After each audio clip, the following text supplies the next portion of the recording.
بسم اللہ الرحمن الرحیم۔ حضرت جلبیب غلام تھے، برگئے رسالت صلی اللہ علیہ وسلم میں عرض کیا، یا رسول اللہ صلی اللہ علیہ وآلہ وسلم، میں نکاح کرنا چاہتا ہوں لیکن کوئی شخص بدصورتی کی سبب مجھ کو رشتے دینے پر راضی نہیں ہوتا۔ فرمایا، بیٹے گھبراؤ نہیں، میں خود تمہاری شادی کا بندوبست کرتا ہوں۔ تم اس وقت حضرت عمیر بن وہب ثقفی رضی اللہ تعالیٰ کے گھر جاؤ اور سلام کے بعد ان سے کہو کہ رسول صلی اللہ علیہ وسلم نے آپ کی بیٹی کا رشتے میرے ساتھ کر دیا ہے۔ حضرت جلبیب رضی اللہ تعالیٰ حضرت عمیر بن وہب کے گھر گئے۔ حضرت عمیر بن وہب نئے مسلمان ہوئے تھے، ابھی ان کے مزاج میں پہلی کی طرح سختی موجود تھی۔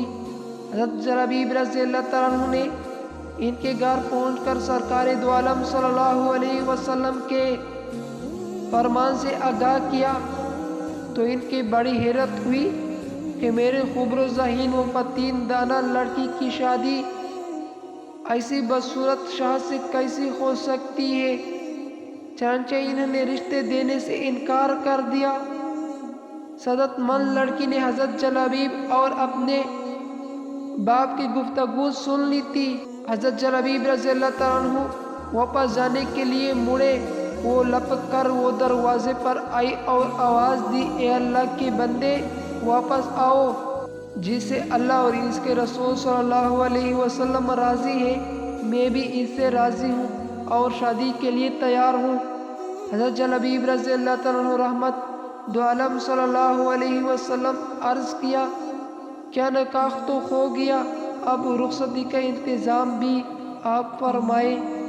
فرما کہ فلاں صحابی کے پاس جائے، وہ آپ کو پیسے دیں گے، اس سے شادی کا سامان خریدو۔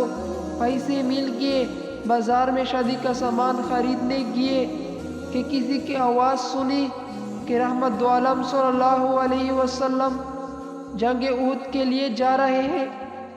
آپ کو غیرت آ گئی کہ نبی کریم صلی اللہ علیہ وسلم جنگ احد کے میدان میں ہو اور میں پیچھے شادی کرتا پھروں۔ اس پیسے سے ہتھیار خریدا اور میدان احد میں جا کر شہید ہو گئے۔ رحمت دو عالم صلی اللہ علیہ وسلم جب لاش دیکھی تو پوچھا، یہ یہاں کیسے آ گئے ہیں؟ میں نے تو انہیں شادی کرنے کے لیے بھیجا تھا۔ نبی کریم صلی اللہ علیہ وسلم آپ کو دیکھ رہے تھے اور چہرے پر مسکراہٹ نمودار تھی۔ اچانک رخ انوار دوسری طرف پھیر لیا اور فرمایا کہ میں نے جلبیب رضی اللہ تعالیٰ عنہ کی جنت کی 2 حوریں دیکھیے، ان سے شرم آ گئی، اب اس کی شادی جنت کی حوروں کے ساتھ ہو چکی ہے۔ عاشق رسول صلی اللہ علیہ وسلم سے سرشار بحیا لڑکی کو بھی دیکھیے اور غیرت مند جلبیب رضی اللہ تعالیٰ عنہ کا کردار بھی دیکھیے، اور ذرا ہم اپنے آپ کو جائزہ لیں کہ ہم کہاں کھڑے ہیں۔ مغربی تہذیب کی محبت نے ہم سے اسلامی تہذیب چھین لی ہے۔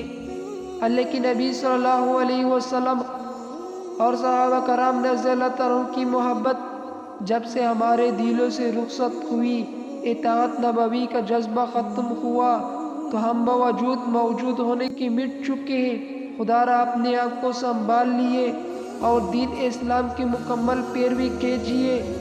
اللہ تعالی ہم اس واقعے سے سبق حاصل کرنے کی توفیق عطا فرمائے، آمین۔ ملتے ہیں نیکسٹ ویڈیو میں، جب تک کے لیے اللہ حافظ۔